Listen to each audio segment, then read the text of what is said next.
우리가 항호르몬 치료 부작용에 대해서 말씀을 드릴 건데, 우리가 젊은 유방암 환자에서 항호르몬 치료가 더 특별한 이유는 우리가 40세 이하의 젊은 나이 유방암을 진단을 받았고, 대부분의 이제 환자분들의 상태가 폐경 전 상태에 있기 때문에 호르몬 변화에 민감할 수밖에는 없습니다. 그리고 우리가 이제 항호르몬 치료는 치료 기간이 길고 수년간 약을 복용을 하게 되고 또는 주사 치료를 받게 되죠. 하지만 또 고려해야 할 사항이 많습니다. 가족 계획이라든지 임신, 출산, 육아, 직장 복귀 등 고려를 해야 할 것이 많기 때문에 우리가 이제 항호르몬 치료에 대해서 조금 더 관리가 필요하겠는데요. 항호르몬 치료를 하게 되면 재발률이 감소되고 생존율이 향상을 하죠. 하지만 부작용으로 인해서 삶의 질이 떨어지게 됩니다. 그 부작용을 제대로 관리를 하지 못하게 되면 우리가 치료를 중단을 하게 되고, 그러면 사실 유방암에 대한 예후가 더 나빠질 수 있죠. 그렇기 때문에 부작용에 대한 관리가 중요하겠습니다. 우리 항호르몬제 기전과 종류는 사실 다 잘 알고 계실 것 같아서 우리 시간이 좀 많이 지나서 빨리 넘어갈게요. 그래서 우리가 이제 난소 억제 주사, 루프린이라든지 졸라덱스 치료를 할 수 있고, 또는 이제 타목시펜 약을 복용하기도 하고, 또 아로마타제 억제제를 복용을 하기도 하는데, 이런 약들은 어쨌든 우리가 이제 나이라든지 폐경 상태, 병기 등 여러 가지들을 이제 고려를 해서 약을 선택을 하게 됩니다.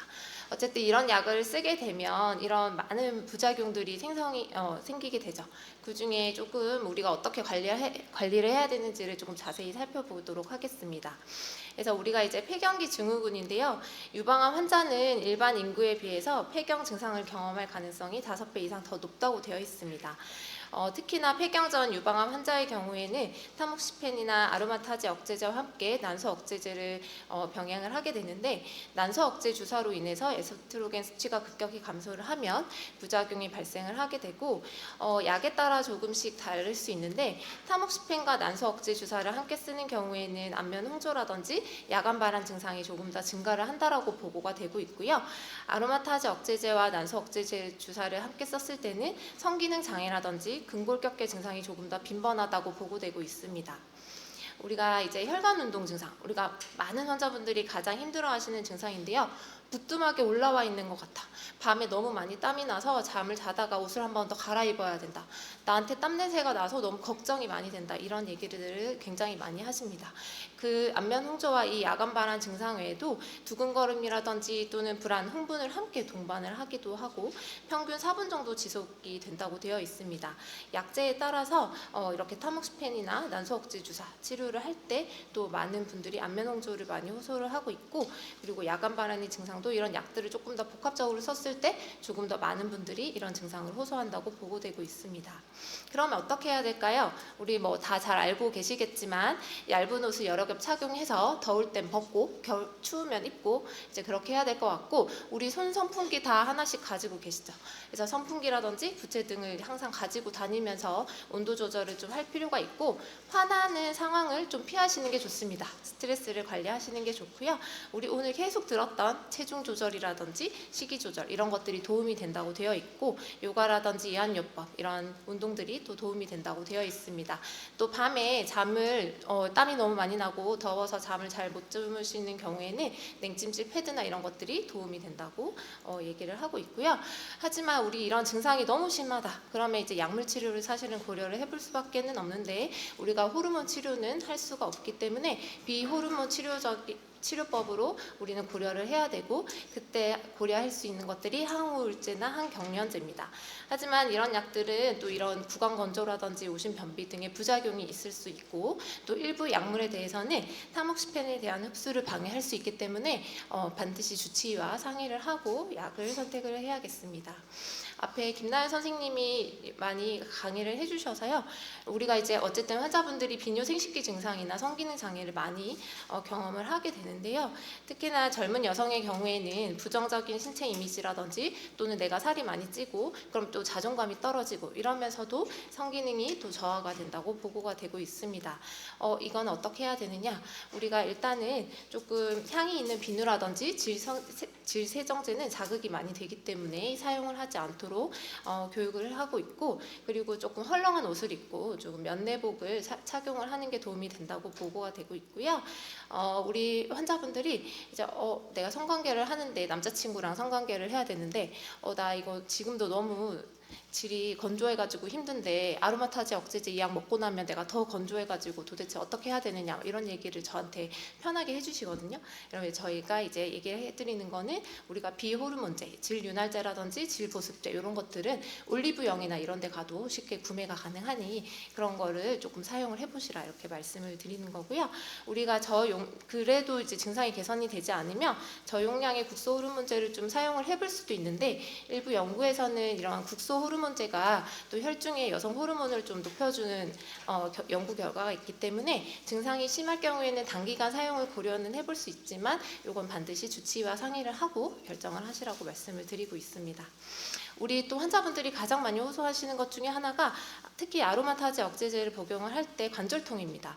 그래서 이 약을 먹고 나면 환자분들이 밤에 자고 일어났더니 아침에 바닥을 딛기가 너무 어려울 정도로 발바닥이 너무 아프다. 또는 우리가 컵을 잡았더니 컵을 잡지 못해서 컵을 떨어뜨린다든지 이 손가락이 이렇게 구부려져서 펴지지 않는다든지 이런 증상들을 굉장히 많이 호소하고 계시는데요. 이 증상이 너무 심하다. 그러면 우리가 약물 치료, 진통제 복용을 하셔도 괜찮습니다. 진통제를 복용하시게 되면 50% 정도 현재에서는 또 효과를 본다고 되어 있고요. 또는 이제 진통제로 효과가 없는 경우에는 아까 말씀드린 항우울제, SNRI 이런 약들이 또 도움이 된다고 보고가 되어 있고 동반한 이런 안면 홍조라든지 우울증도 개선하는 효과가 있다고 되어 있습니다. 하지만 앞서 말씀드렸듯이 이런 부작용은 있을 수 있기 때문에 반드시 상의를 하고 약을 복용하자 말씀을 드리는 거고요. 우리가 또 뼈가 많이 약해지죠. 골밀도가 떨어질 수 있습니다. 특히나 폐경전 여성에서는 난소 억제 주사와 아로마타제 억제제를 함께 했을 때 골밀도가 많이 감소될 수 있습니다. 그렇기 때문에 칼슘제나 비타민 D를 좀 같이 복용을 하시는 게 좋고 우리가 이제 골다공증이 너무 심한 경우에는 비스포스포네이트나 데노스맙 같은 치료제를 통해서 또 치료를 해볼 수도 있겠습니다. 그래서 여기도 너무 뻔한 얘기지만 결론은 운동입니다. 운동을 하자라는 거고 이제 환자분들이 관절통이 너무 심해서 정말 일상생활이 힘들 정도로 너무 힘들었는데 운동을 하고 나니까 어느 순간부터 아픈 게 하나도 없어졌어요. 이렇게 말씀을 하시거든요. 그래서 운동이 그만큼 중요하다. 이렇게 이해를 하시면 되실 것 같고 우리 또 많이 환자분들이 많이 호소하시죠. 기분이 변화되고 이제 피로감이 있고 우울한 느낌을 많이 가지게 되십니다. 그래서 우리가 이제 유방암을 진단받은 환자와 그렇지 않은 사람을 이제 우울을 얼마나 경험을 하느냐에 대해서 이제 비교했던 연구 결과였는데요. 유방암 환자가 일반 환자에 비해서 우울증 위험이 39% 정도 더 높다고 보고를 했고 진단 후 1년 동안 젊은 유방암 환자는 일반인에 비해서 4.5배 더 높게 우울을 보고하고 있습니다. 특히 또 수술이 끝나고 나서 1년이 지났음에도 젊은 생존자들은 우울증 위험이 계속 좀 높게 유지된다는 보고가 있는데요. 그 이유가 우리가 이제 폐경에 대한 부작용을 경험하기도 하고 또 성생활이 어렵기도 하고 생식 능력에 대한 우려 이런 것들이 복합적으로 우울증을 증가시킨다고 보고를 하고 있고 또 특히나 젊은 여성들은 이런 건강이나 여성성에 대한 기대치가 더 높았는데 이런 질병을 겪게 됨으로써 이제 좌절감을 더 크게 느끼고 심리적인 고통을 더 악화시킨다고 얘기를 하고 있습니다. 또 환자분들이 너무 피곤해요 이렇게 얘기를 많이 하시죠. 너무 피곤해서 아무것도 할 수가 없다 이런 얘기를 많이 하십니다. 그럼 도대체 어떻게 해야 될까요? 여기서도 사실은 운동입니다. 그래서 햇빛 쬐면서 운동하자. 운동을 해야지 기분도 전환이 되고 좋다. 피로감도 조금 더 덜해지겠다. 이렇게 얘기를 드리는 거고요. 그리고 이제 조금 더 증상이 심한 경우에는 약물 치료를 충분히 고려를 해볼 수가 있겠습니다. 결론입니다. 어떻게 해야 될까요?